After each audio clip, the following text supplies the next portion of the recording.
Howdy everybody. Today we're going to be looking at how we can bring in materials from Substance Painter all the way into Unreal Engine right here. So the process for doing so, we can actually go ahead and do this in two different ways. One, we can just export the textures from over here and then rebuild the material inside of Unreal Engine. Or we can also do it the other way, which is using USD or Universal Scene Description to be able to bring in our materials automatically from here all the way into Unreal Engine. Now, there is one small caveat that I want people to understand when it comes to bringing in stuff with USD automatically. This methodology only works for hard surface objects. So right now, in this case, this would actually work perfectly well with this backpack because we do not have any sort of subsurface or any sort of translucent material right here where the USD shader does not actually get supported with. So because this is a hard surface asset, we can actually go ahead and export this using USD. So let's go ahead and do just that. Go over to File, go over to Export Textures, and then what we want to do right here is we want to actually go ahead and select the Unreal 4 packed map right here as the output template. Now I actually ended up creating my own preset right here which says Unreal Engine 5 because I want some specific details about how I'm exporting certain things. So let's actually go ahead and take a look at exactly what those settings are so that you can recreate this template as well.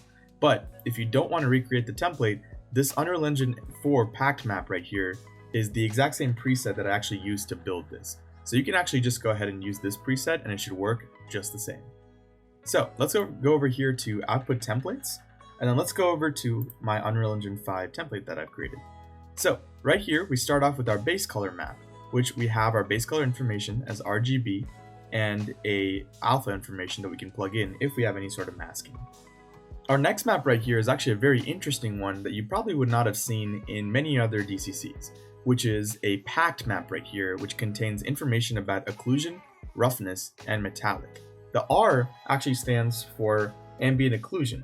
So if we were to go over here, we can see that this blue value, which says mixed AO, is mapped right here to the R value. Next, we have our roughness, which is mapped to the green channel right here, as you can see right there. And then our metallic, which is mapped to the B channel, which you can see right here. So this occlusion, roughness, metallic map is a color image, but actually contains three different maps that are black and white. And so we'll be using this for that information right there. Next up, we have our normal map, and our normal map, of course, is an RGB map. We have our emissive map, which can also be RGB. We have a scattering map that I've created right here, which I just go ahead and use as a gray value because this is just the scattering amount that I want to put in. And then we have scattering color if we need be, that'll be RGB. And then lastly, we have world position offset, or as I like to call it, the height map or displacement map that we can put in as a gray value right here. Now, the most important thing when it comes to creating this template is actually what format you're using and what type of bit depth that you have for each of these maps. Now, you kind of notice right here that some of these are 8 bits plus dithering, and some of these are 16 bits. What's up with that?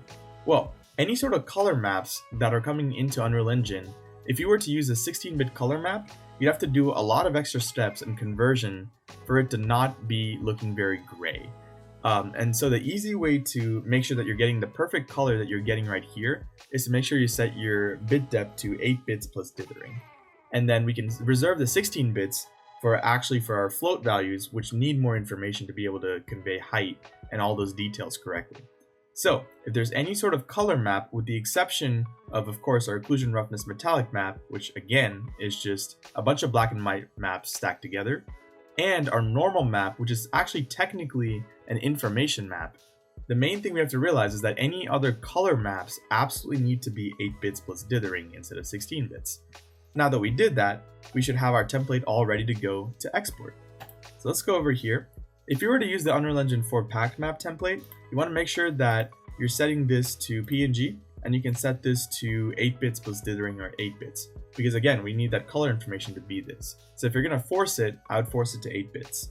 But we have our Unreal Engine 5 preset right here, so I'm going to go ahead and use this. I'm going to set my size to 4096 for a 4K map, and we can keep the padding the same as what it has. And then the main thing we want to do here, this is the most important checkbox if you want to use the USD workflow, is to check this box that says Export USD Asset. Once we were to do this, we can go ahead and press Export. So right now I have this in D, converted assets, textures, and the backpack.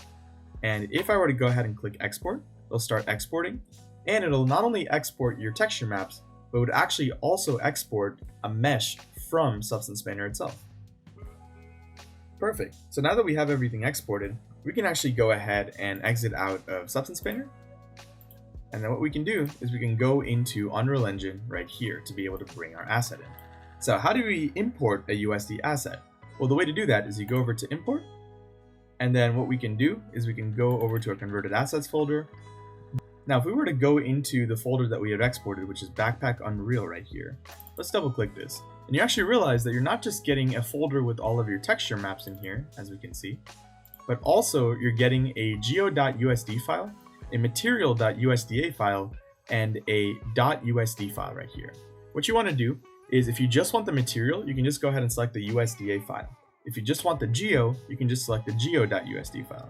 But I want both of them and the textures all involved with each other. So I want to go ahead and select the .usd file. Press open, and you'll see a pop-up coming in here that asks you where you want to put your imported assets in. Let's go put this in the materials folder. Let's press OK. And as you can see right here, we're getting this import options all ready to go. Right here for the data to import, I can select all of these if I wanted to, but I just want the geometry and the materials. So I have these selected right here.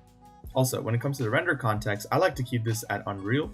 I like to keep the material purpose as full because we're planning to render this anyway. And in fact, we can also keep that as the purpose right here. Once we have this all ready to go, we want to go ahead and check all the stuff that is getting imported. So right now, we have our material right here, we have our backpack, and then we're seeing that it's connected to a USD preview shader. And we also have all these texture coordinates. We have the diffuse, roughness, occlusion, metallic, all these maps all ready to go. Now, something of a fair warning. If you have any sort of opacity map here, you want to go ahead and actually uncheck that. Make sure and double check that if there's any opacity maps coming in, that you actually disable that right here with these checkboxes. So we don't actually have any opacity maps coming in, which is great. So we can actually go ahead and press import. Awesome. Now that we've gotten this imported, we see ourselves that we have all of our textures ready to go. And if we were to go back to our actual folder right here, we have materials, static meshes, and textures. We want to go ahead and go into the static meshes folder. And as you can see, you have our backpack right here, all perfectly exported. Let's go ahead and make this backpack a little bit bigger. And now we have our backpack right here, all nice and good. But you might be wondering, where's the materials, where's the textures? Well, what you have to do is you have to go over here, and we see our materials folder. And just like that, we have all of our materials perfectly plugged in, and we can just go ahead and click and drag and put this onto the object. And any place that has this material will get detected and make sure everything is properly plugged in and all ready to go. So you can take this patch, put this here. You can go ahead and put this elastic all the way in the back. So I'm going to go ahead and put that later on. I'm going to go ahead and put this metal material right there. Go ahead and put the leather right over here. Perfect. And then I think if we were to rotate the bag around, so let's go ahead and rotate that real quick. We can add material to the straps right there in the back. So that should be this one. Nice. So we have ourselves our backpack. It's all shiny and nice and ready to go. Now let's say that you're using multiple UV tiles or UDIMs, which this backpack actually does use multiple UV tiles. Sometimes your textures might get messed up and you might be wondering how you can fix that. And so the way to do that is you go over to settings, go to project settings, come all the way down into the rendering section, which should be right here. And what you want to do is you want to go ahead and select enable virtual texture support. You got to check both of these boxes and it'll actually prompt you to restart your Unreal. Make sure that you save everything and make sure that you do that so that UDIM tiles properly work inside of Unreal Engine.